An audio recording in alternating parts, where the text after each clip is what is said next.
भर के खास करके केवल रेत के वाहनों को, इसको लेके जो चंबल सैंक्चुरी का जो जितने भी जगह है उन जगहों में परिवहन विभाग को जिम्मेदारी दिया है कि ये सभी वाहन अगर बिना नंबर के और बिना रजिस्ट्रेशन के रहते हैं तो इनको जब्त किया जाए। अभी तक यहाँ पर भिंड में हमने जो व्यवस्था बनाई थी तो आज दिनांक तक 12 गाड़ी जब्त हुए हैं चंबल के अभ्यारण्य के जो संबंध है, क्योंकि यहाँ सिंध भी है और चंबल भी है, तो चंबल के संबंधित ही हम लोग कर रहे कार्रवाई। तो इसमें 4 कई की वाहन डंपर जब्त हुए हैं और 8 कई की ट्रैक्टर अभी जब्त हुए हैं। अभी लगातार कार्रवाई कर रहे हैं। हमने अभी कलेक्टर साहब से, कलेक्टर भिंड और कलेक्टर एसपी भिंड से भी अभी चर्चा किया है, जो माइनिंग विभाग भी था साथ में और फॉरेस्ट विभाग भी था।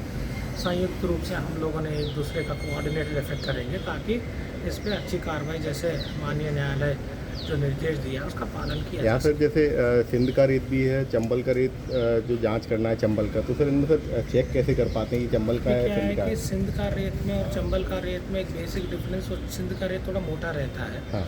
और उसको केवल जोड़ने के लिए इस्तेमाल करते हैं, ऐसे लोग कहते हैं यहाँ के स्थानीय लोग। और जो चंबल का रेत रहता है जनरली प्लास्टरिंग के लिए इस्तेमाल होता है वो, तो वो बेसिक डिफरेंस वो मोटापा से ही पता चल जाता है। और चंबल का जो क्षेत्र है यहाँ पर, जो आटेर का क्षेत्र है, जो पूर्व का क्षेत्र है और सराउंडिंग क्षेत्र है, तो वहाँ पर है। और अगर वहाँ से कोई गाड़ी निकल रही है तो हम लोग अलग अलग चेकिंग पॉइंट्स भी रखाए हैं और पुलिस अधीक्षक भिंड ने भी हमको फोर्स उपलब्ध कराया है, तो उसके माध्यम से हम लोग इनको जब्त कर रहे हैं। सर इनमें जीपीएस लगाने का सुप्रीम कोर्ट ने बोला है, लेकिन सर ट्रैक्टर सर रजिस्टर्ड ही नहीं है सर कॉमर्शियल में, तो नहीं, तो इसीलिए जब्ती की कार्रवाई हो रही है। हाँ। और जो ऐसे ट्रैक्टर्स है जो किसान के रहते हैं, हाँ, या दूसरे चीज़ के लिए उपयोग कर रहे हैं, क्योंकि गाँव वाले कई लोग उसको लेके जाते हैं, तो उसमें हम लोग जीपीएस लगा रहे हैं। अच्छा। तो प्रयास कर रहे हैं पूरे इस क्षेत्र में, लगभग भिंड, ग्वालियर और मुरैना और श्योपुर अगर देखा जाए तो एनआईसी का पोर्टल में 35,000 के आसपास रजिस्टर्ड ट्रैक्टर है।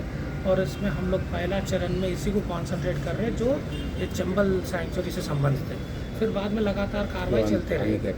और जिनके पास ट्रैक्टर है मैं उनसे भी निवेदन करता हूँ, क्योंकि ट्रैक्टर में नंबर नहीं होने से अगर किसी का एक्सीडेंट हो जाता है तो उस पीड़ित व्यक्ति को न्याय भी नहीं मिलता है, क्योंकि ना इंश्योरेंस का उसमें पैसा मिलता है और ना ही उसमें कोई केस की तरह आइडेंटिफिकेशन नहीं हो पाता है। तो अभी उसके लिए भी हमने बोला, जहाँ पर जैसे वाहन है, आरटीओ से मैंने यही बोला था, जिन वाहनों में अगर वाहन स्पष्ट नहीं है या कई बार नंबर दिखता नहीं, आधा निपट जाता है, ऐसे के लिए भी एक पेंटर को लगा के ताकि रेडियम टाइप का पेंटर से करवाएं, ताकि रात में भी अगर चले तो उसमें फोकस में दिख जाए। तो अभी सर जो गाड़ियाँ पकड़ी हैं तो इनको कैसे रात साथ करेंगे? हाँ, रात साथ करेंगे हम, यहाँ लोकल न्यायालय में भी करेंगे, जो माननीय सुप्रीम कोर्ट के जो निर्देश हैं उसको कोर्ट करते हुए उनको देंगे। एक सर क्या भिंड ग्वालियर मार्ग पर बिना परमिट की बसें बहुत चली हैं आपको? नहीं, अब उसके लिए भी अभी चर्चा हुई थी। जहाँ जहाँ बिना परमिट है उसमें एक समस्या ये है, अगर कोई परमिट बिना रहता है तो अभी आरटीओ ने कहा था कि जैसे हम लोग उसको पकड़ते हैं तो वो लोग तत्काल परमिट के लिए बना देते हैं। तो उसके लिए अभी एनआईसी से चर्चा करेंगे, तो उसमें क्या सुधार करना है, टाइम लिमिट का सुधार करेंगे ताकि ये पूरा रुक सके।